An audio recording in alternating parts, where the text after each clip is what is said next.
Hi ಎಲ್ಲರಿಗೂ ಶುಭೋದಯ. ಇವತ್ತು ನಾಳೆ ಸಂಕ್ರಾಂತಿ ಇರೋದ್ರಿಂದ ಮಾದಲಿ ಮಾಡೋಣ ಅಂಥೇಳಿ ಸ್ವಲ್ಪ ತಯಾರಿನ ಮಾಡ್ಕೊಂಡಿದ್ದೀನಿ. ಹೌದಾ, ಮಾದಲಿ ಮಾಡಲಿಕ್ಕೆ ನಾನಿಲ್ಲಿ ಏನು ಮಾಡಿದ್ದೀನಿ, ನಾರ್ಮಲ್ ನಾವೇನು ಮನೆಯಲ್ಲಿ ರೆಗ್ಯುಲರ್ ಚಪಾತಿ ಮಾಡ್ತೇವಲ್ಲ ಅದೇ ಚಪಾತಿ ಹಿಟ್ಟನ್ನು ಇಲ್ಲಿ ತೆಗೆದುಕೊಂಡಿದ್ದೀನಿ. ಹಳ್ಳಿಯಲ್ಲಾದರೆ ಏನಾಗುತ್ತೆ, ಹೆಚ್ಚಿಗೆ ಜನನೇ ಇರ್ತವೆ ಅಲ್ಲಿ, ಕೂಡು ಕುಟುಂಬ ಇರುತ್ತೆ. ಹಾಗಾಗಿ ಗೋಧಿ, ಕಡಲೆಬೇಳೆ, ಅಕ್ಕಿ ಎಲ್ಲವನ್ನು ಹುರಿದ್ಬಿಟ್ಟು ಗಿರಣಿ ಹಾಕಿಸ್ಕೊಂಡು ಬರ್ತಾರೆ. ಮಾದಲಿ ಹಿಟ್ಟು ರೆಡಿ ಆಗುತ್ತೆ. ಆಮೇಲೆ ಅದನ್ನು ಚಪಾತಿ ಮಾಡಿ ಮುಂದಿಂದು ಏನು ಪ್ರೊಸೀಜರ್ ಇದೆ ಎಲ್ಲ ಮಾಡ್ತೇವೆ. ಬಟ್ ಸಿಟಿ ಲೈಫು ಎಲ್ಲ ತಯಾರಿ ಮಾಡಲಿಕ್ಕೂ ಹೆಚ್ಚು ಜನ ಇರೋದಿಲ್ಲ, ಮಾಡಿದ್ರೂ ತಿನ್ನಲಿಕ್ಕೂ ಇರೋದಿಲ್ಲ. ಹೌದಾ, ಹಾಗಾಗಿ ನಮ್ಮ ಶಾಸ್ತ್ರ ಸಂಪ್ರದಾಯವನ್ನು ಬಿಡಬಾರ್ದು ಅಂತೇಳಿ ನೈವೇದ್ಯಕ್ಕೋಸ್ಕರ ಸ್ವಲ್ಪ ಏನು ಮಾಡ್ತಾಯಿದ್ದೀನಿ, ಇಲ್ಲಿ ಮಾದಲಿಯನ್ನು ಮಾಡ್ತಾಯಿದ್ದೀನಿ. ಹಾಗಾಗಿ ರೆಗ್ಯುಲರ್ ನಾವೇನು ಮನೇಲಿ ಚಪಾತಿ ಮಾಡ್ತೇವಲ್ಲ ಅದೇ ಚಪಾತಿ ಹಿಟ್ಟನ್ನು ಇಲ್ಲಿ ತೆಗೆದುಕೊಂಡಿದ್ದೀನಿ. ಹೌದಾ, ಇದು ಆಲ್ಮೋಸ್ಟ್ 250 ಗ್ರಾಮ್ ಇದೆ, 1/4 kg ಇದೆ. ಚಪಾತಿ ಟೆಸ್ಟ್ ಇದೆಯಲ್ಲ ಅಷ್ಟೇ ಕ್ವಾಂಟಿಟಿಯಲ್ಲಿ ಏನು ಮಾಡಿದ್ದೀನಿ, ಬೆಲ್ಲವನ್ನು ಸಹಿತ ಇದನ್ನು ಕ್ಲೀನಾಗಿ ತುರಿದ್ಬಿಟ್ಟು ಇಟ್ಟಿದ್ದೀನಿ. ಇನ್ನು ಒಣ ಕೊಬ್ಬರಿ ಇದೆ, ಈ ಕೊಬ್ಬರಿಯನ್ನು ಹೆರಿಲಿಕ್ಕೆ ಹೆರೆಮಣೆನೂ ರೆಡಿ ಮಾಡಿ ಇಟ್ಕೊಂಡಿದ್ದೀನಿ. ಇನ್ನು 1 ಸ್ಪೂನ್ ಏನಿದೆ ಬಡೆ ಸೊಪ್ಪಿದೆ. ಮಾದಲಿ ಮಾಡಾದಮೇಲೆ ಲಾಸ್ಟಿಗೆ ಹಾಕಲಿಕ್ಕೆ ಪುಟಾಣಿ ಇದೆ. ಮತ್ತು ಗಸಗಸೆ, 1 ಜಾಜಿಕಾಯಿ, 5 ಏಲಕ್ಕಿಯನ್ನು ಸಹಿತ ಇಲ್ಲೇ ಇಟ್ಕೊಂಡಿದ್ದೀನಿ. ಅಗತ್ಯವಿದ್ದರೆ ತುಪ್ಪ. ಇಷ್ಟು ಇಂಗ್ರೀಡಿಯೆಂಟ್ಸಿಗೆ ಫಸ್ಟ್ ಸ್ಟೆಪ್ಪಲ್ಲಿ ನಾವೇನು ಮಾಡಬೇಕು, ರೆಡಿ ಮಾಡಿ ಇಟ್ಕೋಬೇಕು. ಓಕೆ, ನಾವು ತೆಗೆದುಕೊಂಡಿದ್ವಲ್ಲ ಚಪಾತಿ ಹಿಟ್ಟು, ಅದನ್ನು ಚಪಾತಿ ಹಿಟ್ಟು ಹೇಗೆ ಕಲಿಸ್ತೇವಲ್ಲ ಅದೇ ಅದಕ್ಕನ್ನು ಏನು ಮಾಡಬೇಕು, ಕಲಿಸ್ಕೋಬೇಕು. ಬಟ್ ಚಪಾತಿಯನ್ನು ಎಷ್ಟು ತೆಳ್ಳಗೆ ಲಟ್ಟಿಸ್ತೇವಲ್ಲ ಅಷ್ಟು ತೆಳ್ಳಗೆ ಬೇಡ. ಇದನ್ನೇನು ಮಾಡಬೇಕು, ದೊಡ್ಡ ದೊಡ್ಡ ಉಳ್ಳಿ, ಹೌದಾ, ದೊಡ್ಡ ದೊಡ್ಡ ಉಳ್ಳಿ ತೊಗೊಂಡ್ಬಿಟ್ಟು ಸ್ವಲ್ಪ ದಪ್ಪನ ಏನು ಮಾಡ್ಬೇಕು, ನಾವು ಲಟ್ಟಿಸ್ಬೇಕು ಅದನ್ನು. ಹೌದಾ, ದಪ್ಪನ ಏನು ಚಿಕ್ಕದು ಬೇಡ, ಚಪಾತಿ ಮಾಡ್ತೇವಲ್ಲ ಅಷ್ಟೊಂದು ಚಿಕ್ಕದು ಬೇಡ. ದೊಡ್ಡ ದೊಡ್ಡ ಉಳ್ಳಿನ ತೊಗೊಂಡು ಸ್ವಲ್ಪ ದಪ್ಪಗಾಗಿನ ಏನು ಮಾಡ್ತೇನೆ, ಇವಾಗ ನಾನು ಇದನ್ನು ಲಟ್ಟಿಸ್ಕೋತೇನೆ. ನಾವು ಚೆನ್ನಾಗಿ ದಪ್ಪಗೆ ಲಟ್ಟಿಸಿಟ್ಕೊಂಡಿರೋ ಈ ಚಪಾತಿಗಳನ್ನು ಏನು ಮಾಡಬೇಕು, ಇವಾಗ ಕ್ಲೀನಾಗಿ ಬೇಯಿಸ್ಕೋಬೇಕು.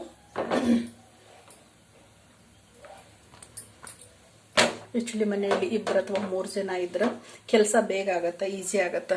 ಒಬ್ಬರು ಲಟ್ಟಿಸ್ಕೊಟ್ರೆ ಒಬ್ಬರು ಬೇಯಿಸ್ತಾರ, ಒಬ್ರು ಅದನ್ನು ಮುರಿದು ಮಿಕ್ಸಿ ಜಾರಿಗೆ ಹಾಕಿಬಿಟ್ಟಿದ್ದು ಮಾಡ್ತಾರೆ, ಒಬ್ಬರು ಬೆಲ್ಲ ಕೂಡಿಸ್ತಾರ. ಹೀಗೆ ಕೆಲಸ ಡಿವೈಡ್ ಆಗುತ್ತೆ. ಒಬ್ಬರೇ ಅಂದ ತಕ್ಷಣ ಸ್ವಲ್ಪ ಏನಾಗುತ್ತೆ, ಟೈಮ್ ತೊಗೊಳುತ್ತದೆ. ಹಾಗಾಗಿ ಕ್ಲೀನಾಗಿ ಇದನ್ನ ಏನು ಮಾಡಬೇಕು, 2 ಕಡೆ ಬೇಯಿಸ್ಕೋಬೇಕು.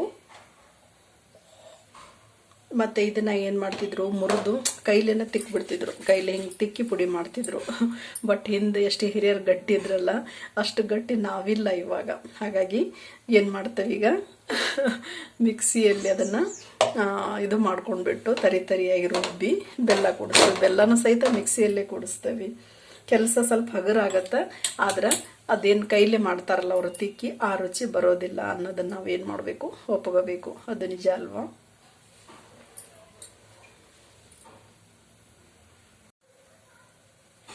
ಒಂದು ಕಾಟನ್ ಬಟ್ಟೆ ತೊಗೊಂಡು ನಾವು ಕ್ಲೀನಾಗಿ ಇದನ್ನು ಒತ್ತಿ ಏನು ಮಾಡಬೇಕು, ನೀಟಾಗಿ ಬೇಯಿಸ್ಕೋಬೇಕು.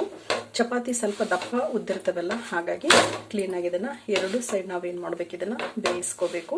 ಅದೇ ಥರ ನಾವೆಷ್ಟು ಚಪಾತಿ ಉದ್ದಿಟ್ಟಿದ್ದೇವೆಲ್ಲ ಅಷ್ಟನ್ನು ಸಹಿತ ನಾವು ಈ ಥರ ಬೇಯಿಸ್ತಾ ಹೋಗಬೇಕು. ಇನ್ನೊಂದನ್ನು ಬೇಯಲಿಕ್ಕೆ ಹಾಕಿದಾಗ ಇದನ್ನು ಮುರಿದು ನಾವೇನು ಮಾಡಬೇಕು, ಮಿಕ್ಸಿ ಜಾರಿಗೆ ಹಾಕೊಂಡ್ಬಿಡ್ಬೇಕು. ಅವಾಗ ಕೆಲಸ ಏನಾಗುತ್ತೆ, ಫಾಸ್ಟ್ ಆಗುತ್ತೆ.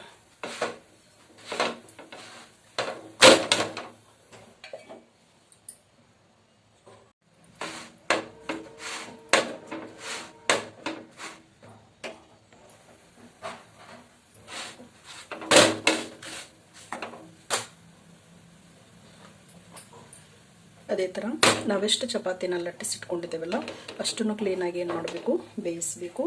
ಬೆಂದಿರೋದನ್ನು ಈ ಥರ ಚಿಕ್ಕ ಚಿಕ್ಕದಾಗಿ ಮುರಿದು ಮಿಕ್ಸಿ ಜಾರ್ಗೆ ಏನು ಮಾಡಬೇಕು, ನಾವು ಇದನ್ನು ಹಾಕ್ಕೋಬೇಕು.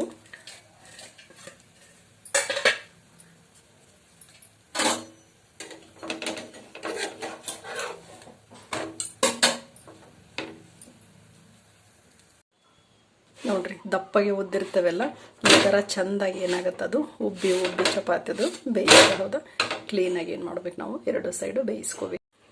ಚಪಾತಿಯನ್ನು ಮುರಿದು ಮಿಕ್ಸಿ ಜಾರಿಗೆ ಹಾಕಿದ್ನಲ್ಲ ಅದನ್ನ ಇವಾಗ ಏನು ಮಾಡ್ತಾ ಇದ್ದೀನಿ,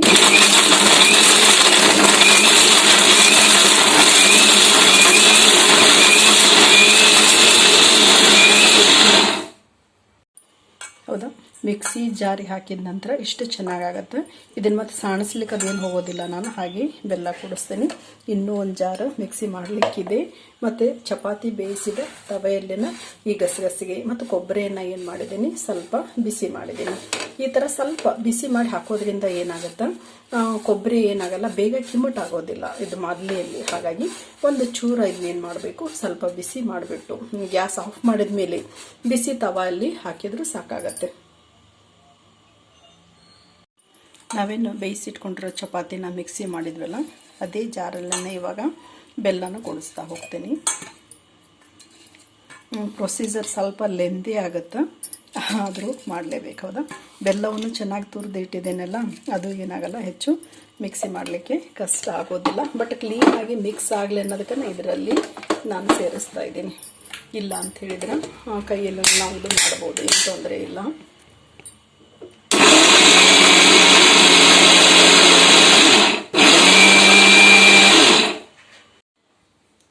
ನಾವೇನು ಚಪಾತಿ ಲಟ್ಟಿಸಿ ಮಿಕ್ಸಿ ಮಾಡಿಟ್ಟಿದ್ವಲ್ಲ, ಅದಕ್ಕೆ ನಾನೇನು ಮಾಡಿದ್ದೀನಿ, ಇವಾಗ ಬೆಲ್ಲವನ್ನು ಸಹಿತ ಮಿಕ್ಸಿ ಹಾಕಿ ಬೆಲ್ಲವನ್ನು ಸಹಿತ ಇದಕ್ಕೆ ಸೇರಿಸಿದ್ದೀನಿ.